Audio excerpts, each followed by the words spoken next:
pengalaman mengoperasikan pabrik, tapi bukan teknis mengoperasikannya. Yang sering kami alami adalah kami waktu itu masuk di daerah Lok Semawe, bekerja di pabrik pupuk Iskandar Muda 1. Pada awalnya pabrik itu jauh dengan masyarakat gitu loh. Nah, jauh dengan masyarakat. Tapi ternyata lama-lama masyarakat itu makin mendekat tempat tinggalnya. Ya, tempat tinggalnya. Sehingga kalau ada gangguan pabrik seperti misalnya amonia yang bocor, nah ini menjadi problem gitu. Dan ini dialami oleh Kilang. Dan dialami oleh Pertamina Patraniaga di Caku, jadi problem lah. Ya, problem itu satu hal. Hal yang kedua, di daerah kawasan industri Lok Semawe waktu itu ada LNG Arun, kemudian ada pabrik pupuk ASEAN, ada pabrik pupuk Iskandar Muda, kemudian ada kertas Kraft Aceh, ya itu di satu kawasan industri. Nah, uniknya kawasan industri itu pernah menjadi kawasan yang menjadi andalan industri Indonesia, tapi dalam perkembangannya itu akhirnya hanya tinggal mungkin satu pabrik, yaitu pabrik pupuk Iskandar Muda.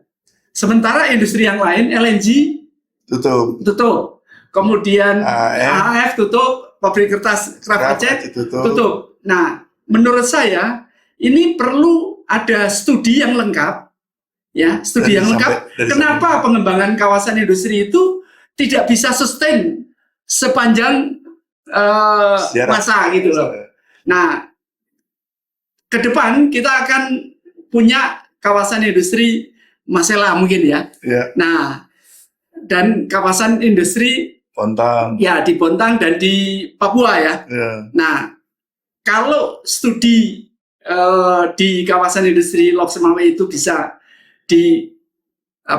potret dan pecahkan kenapa dan bagaimana bisa mempertahankan.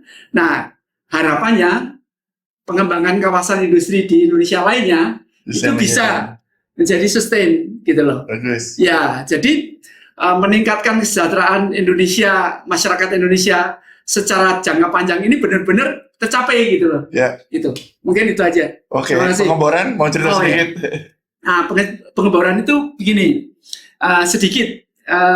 Saya setelah pensiun dari pabrik pupuk kemudian masuk ke industri hulu yang sebenarnya pengen tahu, karena pada waktu kita menjadi konsumen gas itu, kenapa kok gas itu mahal gitu. Nah, ternyata setelah masuk di industri hulu, terutama hulu migas ya, terutama bagaimana menghasilkan gas itu harus lewat suatu pengeboran. Nah, ini ternyata mahal gitu loh. Nah, kemudian saya mencoba masuk, yaitu menjadi formulator bahan kimia untuk pengeboran. Ya. Nah, ini cita-citanya adalah kita pengen menghasilkan produk dalam negeri. Ya. Yang murah. Yang lebih murah. Dan itu kalau kita buktikan itu sangat mungkin kita murah gitu ya. Dan itu hanya satu sisi dari chemicalnya, satu sisi dari pengeboran. Iya. Masih banyak lagi yang lain. Bisa di-share dalam bentuk continuous education. Gitu. Nah, ini menurut saya bagi mahasiswa teknik kimia khususnya peluang untuk bisa berkarir jangka panjang itu sangat terbuka gitu. Kenapa? Karena ada satu hal yang saya baru tahu, bahwa cadangan minyak ya, original oil in place itu katakanlah 100% masih bisa banyak. Nah, itu hanya bisa keluar pada katakanlah kegiatan yang pertama berdasarkan kekuatan tekanan dari sumbernya itu untuk Indonesia masih di bawah 40%. Jadi 60% itu masih di dalam gitu loh. Nah, pada waktu tahun 2000-an itu Pak Hengki pernah mengundang banyak ahli ya untuk bisa bagaimana mengeluarkan sisa minyak ini dengan bahan kimia. Ya.